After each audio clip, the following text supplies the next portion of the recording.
Hi, I'm Tiffany. And I'm Rihanna, and welcome back to Fresh Off the Broke. Fresh Off the Broke is about personal experiences growing up Asian American in a predominantly white community, Asian media, and Asian pop culture in general. Race has always been a sensitive topic. Every day, there are debates over race. With our podcast, we intend to shed light on the experiences of first-generation Asian immigrants, not put them on a pedestal. We understand that race isn't everything, but there should be an acknowledgement of people of color, the knowledge gap, and the racial divide that will ideally be broken. Now that that's out of the way, let's get into the episode. Today's topic is the Asian bubble. Now, some of you might be wondering, what do we mean by Asian bubble? That's a very good question. Not gonna lie, it kind of sounds like candy. It does. It sounds like it would be a good candy too, because Asian candies are superior. That's definitely not biased whatsoever. Definitely not. Yeah. It probably exists. Probably does. And it is probably bomb. But anyways, the Asian bubble refers to not an actual bubble, but more of a social bubble in which it only consists of Asian people. This generally happens, well, actually, I was gonna say like in school, but it happens everywhere. School, work, anywhere that you have, you're like with people and you form like groups, like friend groups. They're not that different from cliques. It's just that it's like a specific version of a clique with like different details that like sets it apart from what a clique actually is. Right, for sure. And Asian bubbles usually occur in places with diverse, well, they not necessarily diverse setting. Sometimes it can be, but sometimes it could be a predominantly white or just insert race community. Mm-hmm. And then the bubbles form as kind of like a form of alliance Mm-hmm. or just because of comfort. Yeah. And it's kind of sometimes it just happens. Yeah. People just kind of naturally fall into place with that Mm-hmm. for whatever reason it may be, language, interest, you do the same thing for work, Mm-hmm. you're in the same major. Yeah. Really depends. Mm-hmm. But I will say, I find that in predominantly white social settings, the Asian bubble usually is only tied together based on the fact that everyone in the group is Asian. But Right. if there's a more diverse social setting, the Asian bubble may develop its own cliques for like kids who are into this type of thing, the kids who like partying, the kids who like video games, stuff like that. Mm-hmm. Really depends, but there is always like the core Asian group or Asian Yeah. bubble. And sometimes it could even span into specific types of Asian, like Yeah. East Asian, South Asian, North Asian. And then from that, you could even just be specifically from one place. Uh-huh. All the Chinese kids hang out together. Mm-hmm. Or even within like specific places in Asia, like maybe the Asian bubble splits into dialect groups, like who speaks this Yeah. dialect, who speaks this dialect. Mm-hmm. It's pretty complicated. It is. There's a lot of different nuances to it. I mean, you could even talk about class.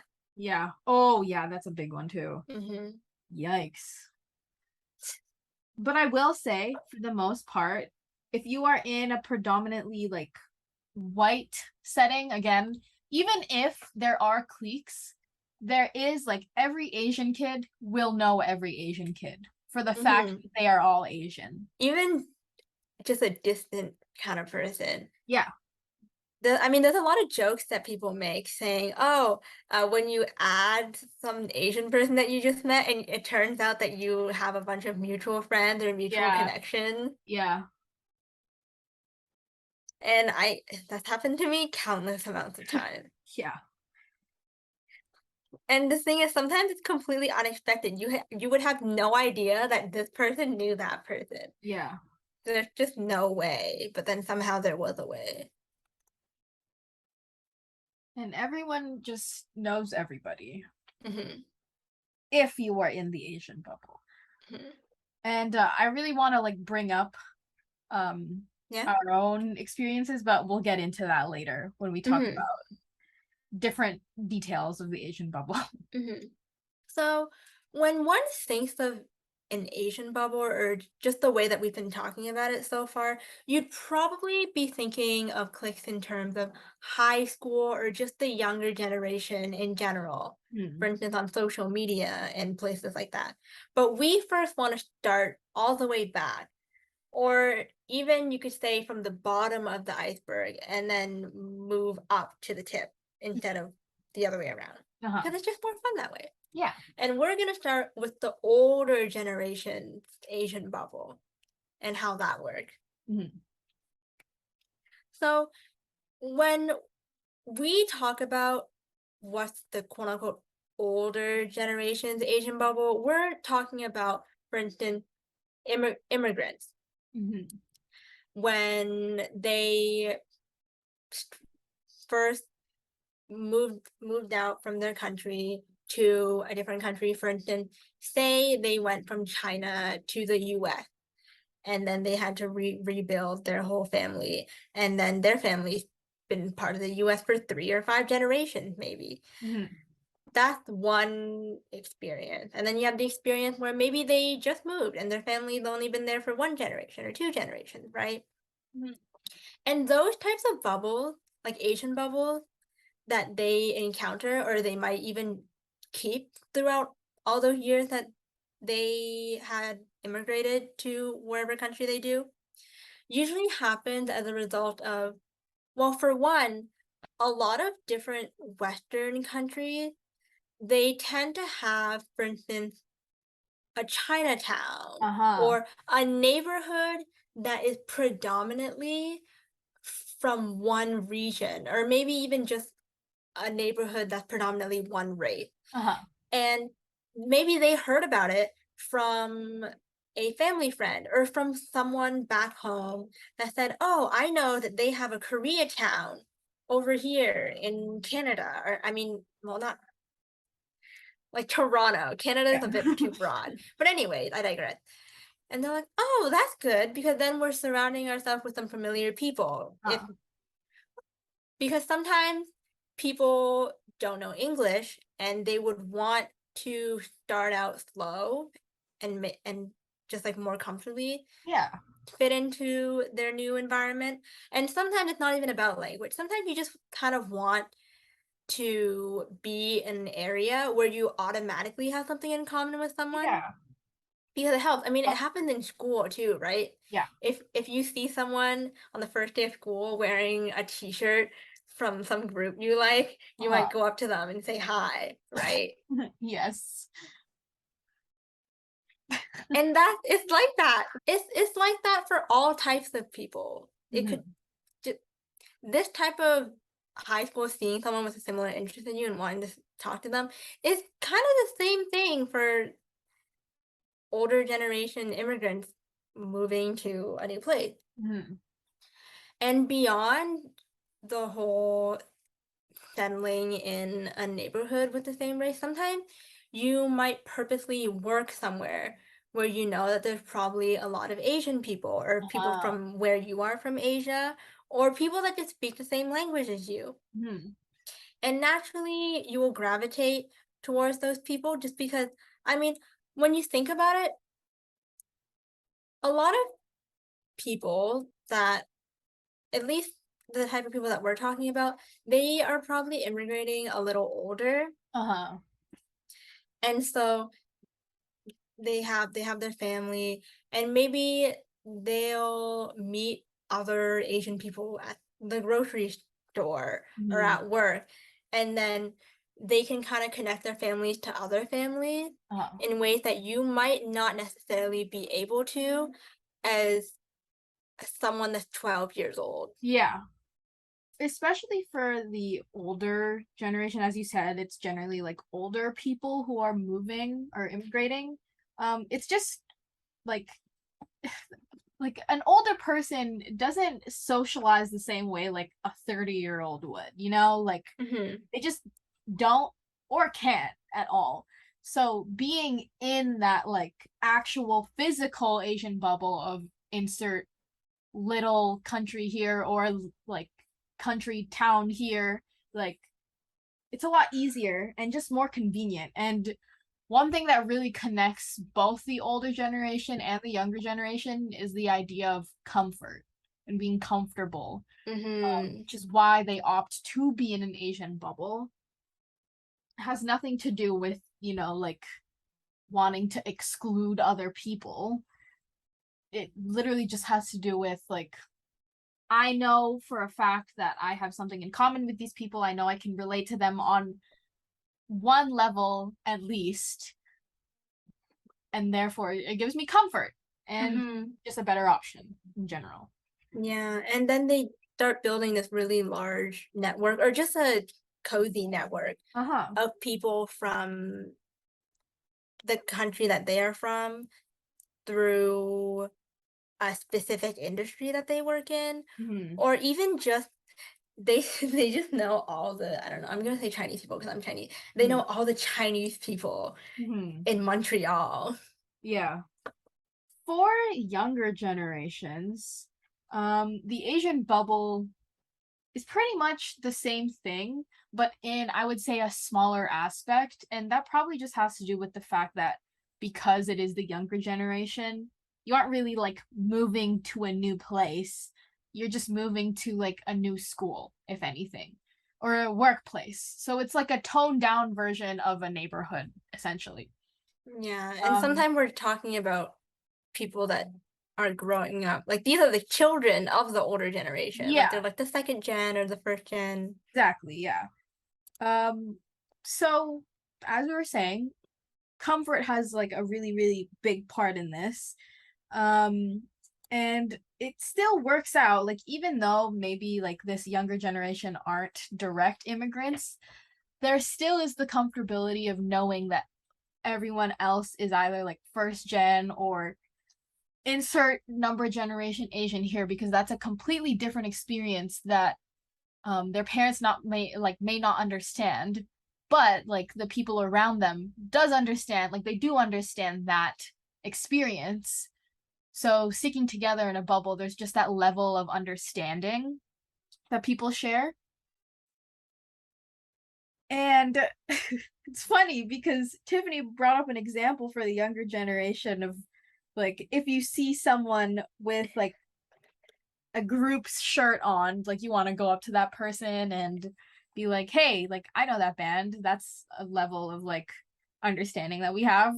That's how me and Tiffany met. Yeah, that's how we met. Funny. The funny thing is I didn't mean to reference how we met.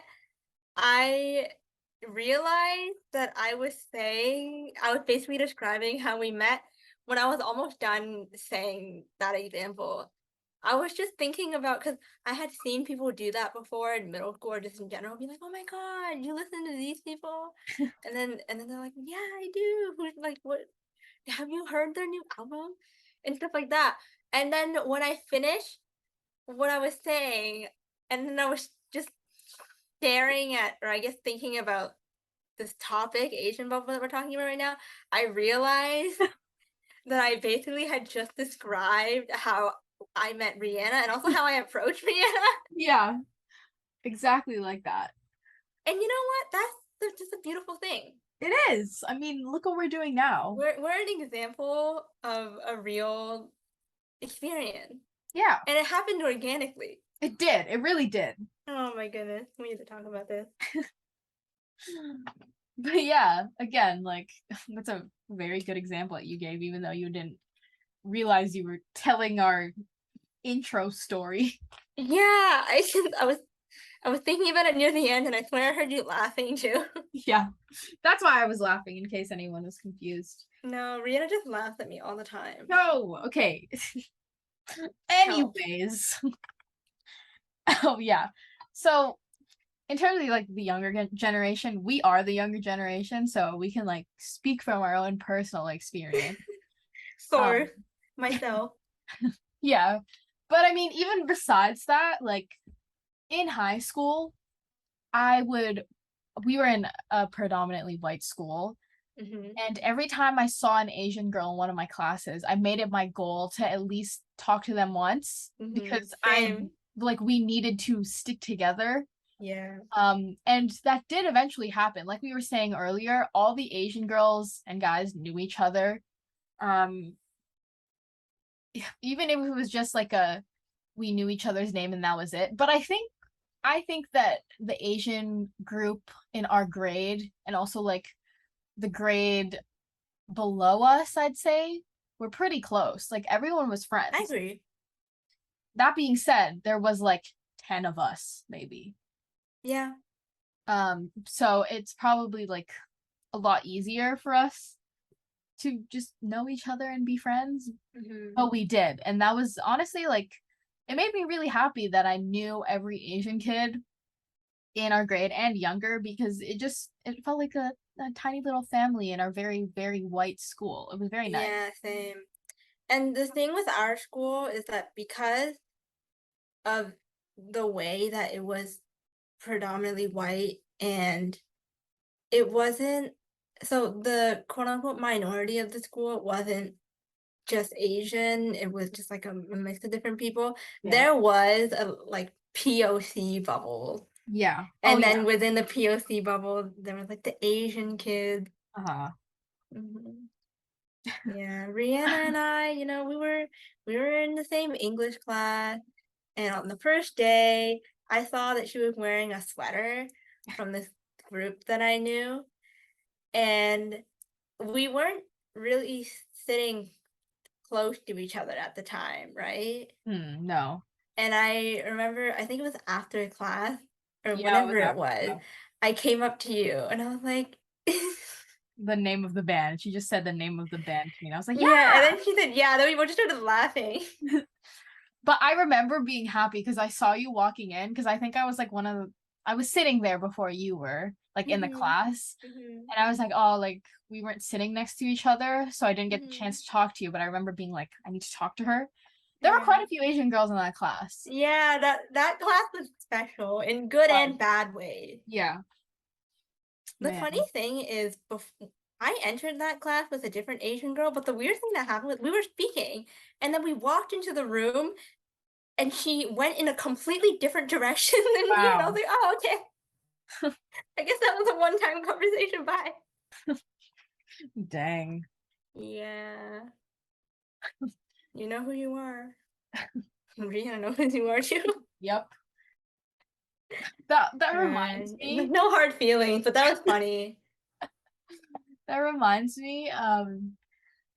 There was this one guy that was a year younger than us that everyone like knew him and loved him because he was just like this cute like little not little he was just but like this Asian guy he Infantilizing. was like cute Yeah. and everyone like all the Asian girls knew him and I remember talking to one of our white friends and being like oh like insert name here like the guy and our friend was like, no, I don't know who this guy is, but every single Asian person in our grade always says his name, and I don't know who he is.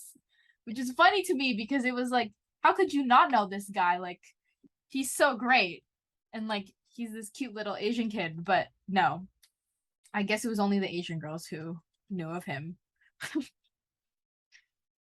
Yeah, I guess that just proves that the Asian bubble exists, to us at least, because I didn't realize that people didn't know these people because he wasn't like very like outgoing or like he was not he wasn't popular per se, but I thought he was in my heart. I know Tiffany's laughing at me right now. Hey, to defend myself, I was holding in my laughter because you were being like he wasn't very outgoing, and the thing is, I know this guy. Don't talk to him. And so you saying that? He's not I'm just- though. Is he? Well, I mean, so, he's like he was also in the he ninth grade, so I would say he was, but just not necessarily in the traditional sense. I see. I stand corrected then. Because he was the one that technically he was the one that talked to me first. Yeah. But that's a long story. We don't need the podcast does not need to know about this. Yeah. And you know what? He doesn't know who he is. He doesn't. And it's gonna stay that way. It is. And if you're listening to this, it's not about you. You're not listening to this. Shout out to you, but also it's not you. And who even are you? Yeah, we don't know you. Yeah. Anyways. Yeah. We don't know each other. We don't. Did not talk to you the other day. Up until now, we've mostly been laughing or speaking lightly and positively about the Asian bubble, kind of talking about, oh, how Rihanna and I met, talking about how people find common interests and connect that way, or they connect because they're just from the same place and speak the same dialect.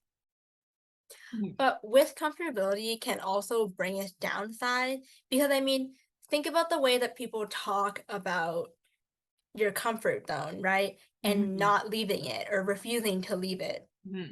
And so if we apply that type of never leaving your comfort zone to the Asian bubble, being stuck in an Asian bubble or never really venturing out of it can make it so that you feel this type of disconnect from society and from the place that you now live in or have lived in for a long time.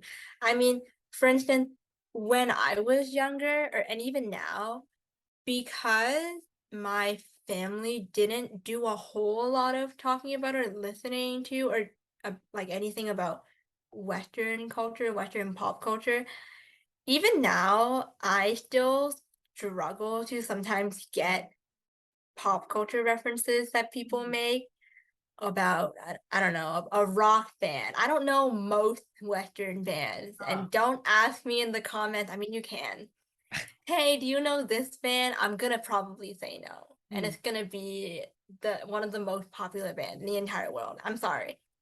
I'm trying. I've been trying. She really is. Yeah, Rihanna can vouch for this. I can.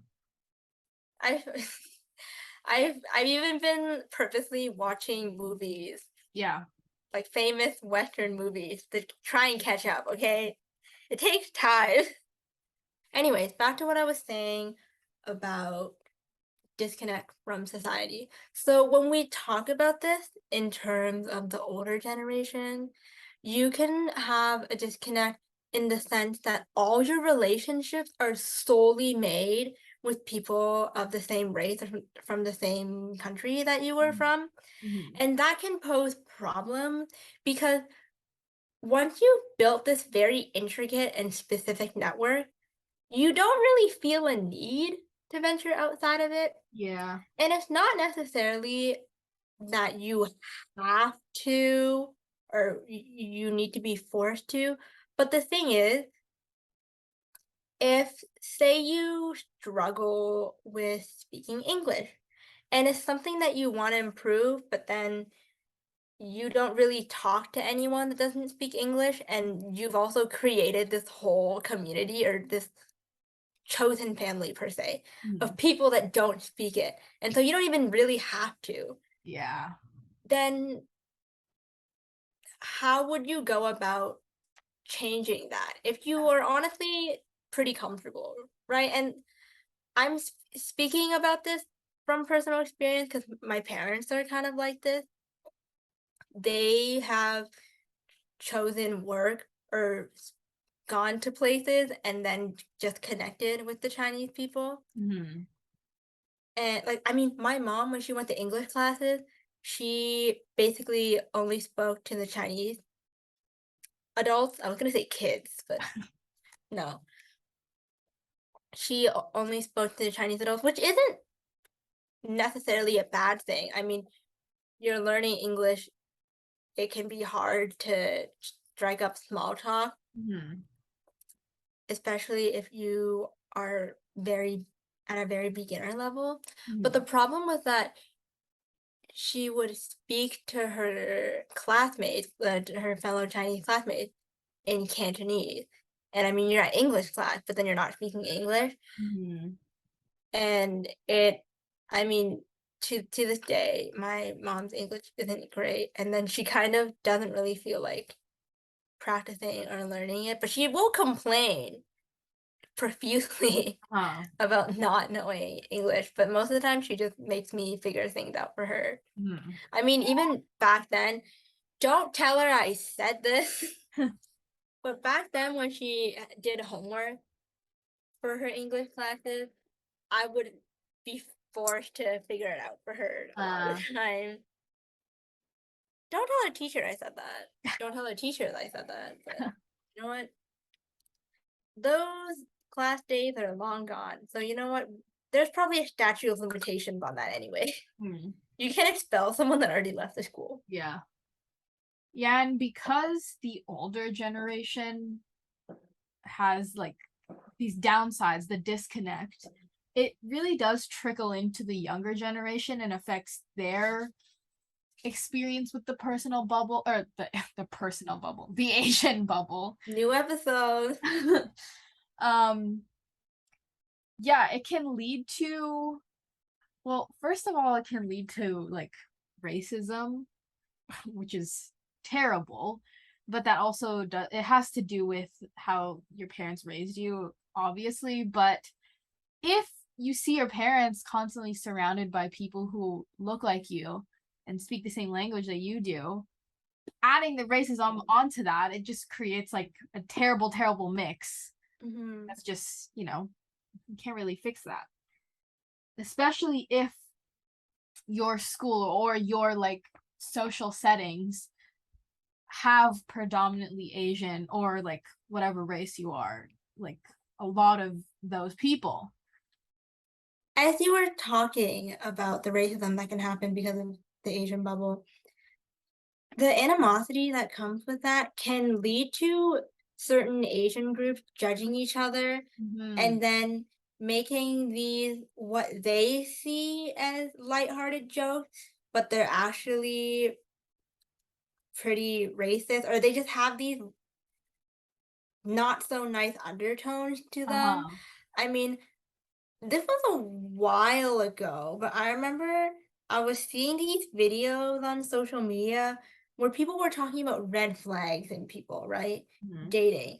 And there were some people making videos saying red flag, they're Vietnamese, or red flag, they're Filipino. And then Yeah. people were noticing that a lot of these red flag videos of this nature were basically just targeting Southeast Asians. Yeah. And it's like, hmm. Interesting. Yeah, it's one thing to play into the whole like Kevin kind of meme, Yeah. because that's the thing that happened. They're talking about the whole like red and black flannel, and the Asians with the jean jacket and the Yeah. Sherpa In that one inner area. lining. Yeah, but that's different. It When is. you're just like red flag, they're Filipino. I mean, what is Yeah. that about? And it was interesting because I saw a lot of those TikToks because I do get a lot of Filipino TikToks, or at least like Western born Filipino TikToks. Oh yeah. And I saw a video that was like red flag he's Filipino, and all the comments were like, oh, like relatable and stuff like that. And then all the other half of the comments were like, I really hope everyone commenting is actually Filipino, because if you're not, this is like terrible and you're racist and like what's wrong with you for publicly admitting that. Like this is not a safe space. Yeah. I mean, every race or group has that toxic type of person, but it's Uh-huh. not just red flag. They're Vietnamese. Like, what's Yeah. that about? Yeah. Like that's straight up just being racist. Yeah, you could have just been like, red flag, they're the textbook Kevin, like, you know that type of Yeah, character they have? yeah. At least make a joke out of it. Like, don't be racist. Now you're just like, you just can't really say things like that. Yeah. I mean, it's not what you can or can't say, but it's just more like, why would you, Why would you say that? maybe think a little, just think about it a little Yeah. bit before you say what you say. That seems to be a trend with like the younger generation and like the downsides of the Asian bubble is that it's that like weird, subtle, passive aggressive racism Mm-hmm. that happens and For like the sure. superiority complex that comes with it. Yeah. And the thing is, sometimes people will think or make it seem as if they are, like, quote unquote, very woke about these kind of things. But then at the same time, they'll make these exact same jokes and hold these same beliefs that, I don't know, Korean pop culture is better than, I don't know, like Chinese pop culture Uh-huh. simply because Koreans are cooler. Like, whoa. Yeah.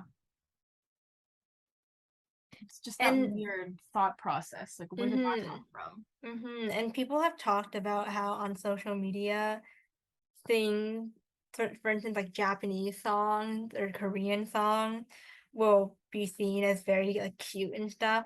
But then when a Chinese song is trending as a sound or something, is that as a joke to make fun of it? Yeah. Even just like the languages. Like, Mm-hmm. when someone's speaking Japanese or Korean is cute and it sounds so cute and I want to learn it. But when someone's speaking like Viet or something, it's like, oh, it sounds weird. Yeah, like it sounds like they're yelling. Why are they so like Yeah. angry and like wow? There's like all like insert uh type of Asian people sound so rude when they're talking. Like I would hate to talk like that. Mhm. But, like imagine. Like, Oh, okay. Let's just take it down a notch. Can we just like yeah. sit down for a bit? Check yourself. Do you not realize like Let's what cool you're off. doing right now? Mm-hmm. And some of it comes from social media, and then some of it is reinforced by your parents because Mm. of certain racist or just like kind of prejudice beliefs Yeah. that they hold. Even just like passive comments that they make that seem Mm-hmm. normal because of the way that they say them. Mm-hmm. Like obviously if you're raised, like if you're young, you're raised with your parents saying these things that sound like normal phrases. Once you grow older, you can realize that like, oh, that's actually wrong.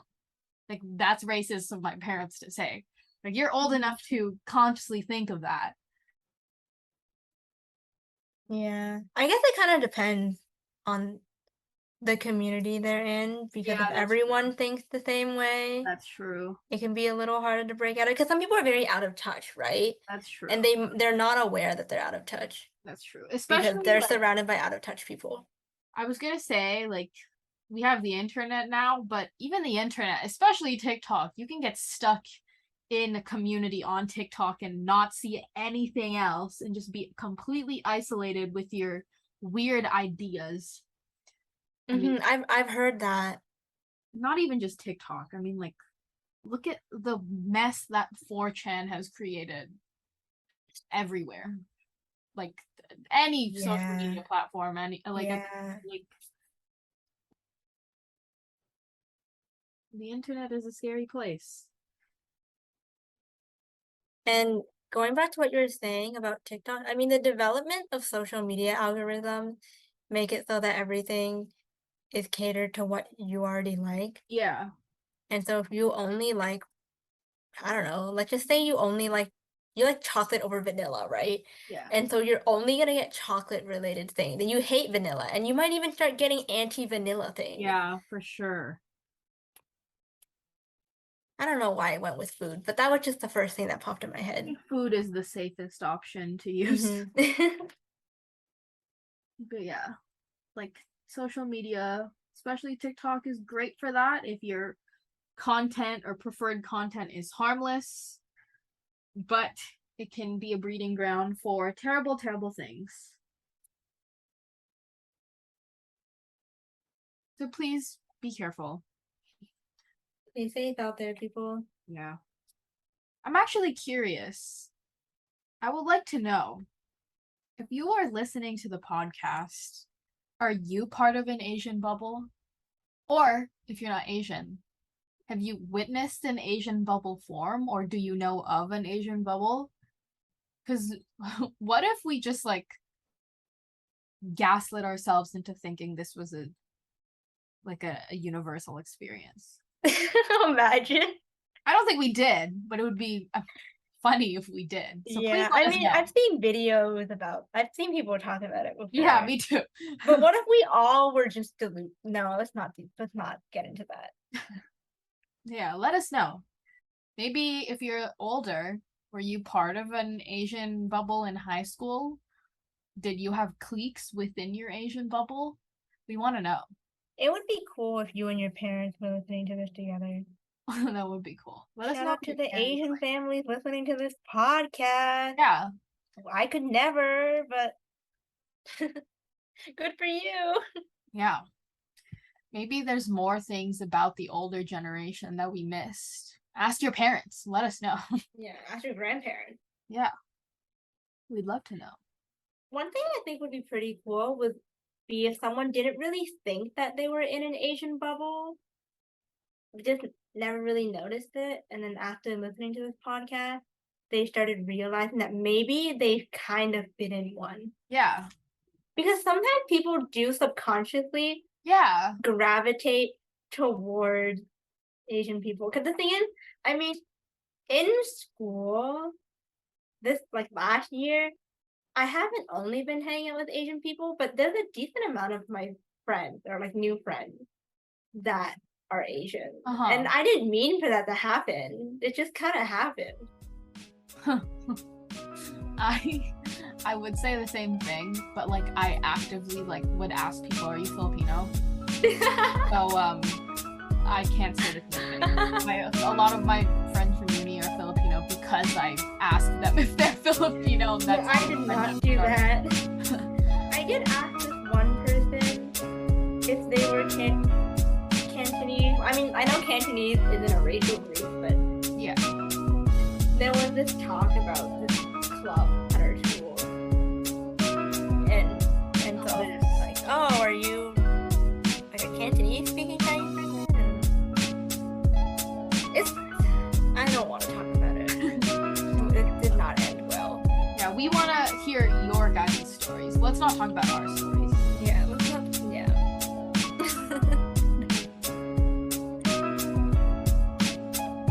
And you know what? Now that our story's over, thanks for tuning in today. Yeah. We've left a bunch of different comment prompts for you. So you know what? We'll just leave you alone now. Yeah. Leave a comment or don't. Your prerogative. Free will. Don't forget to like this episode and smash that subscribe button. God. And if you guys did like this episode and want to stay connected with us, check out our website in the description. It contains links to our streaming platforms such as Spotify, Anchor, Apple Podcasts, and more. Follow us for more behind-the-scenes content, announcements, and other random things we decide to put on there. See you next time.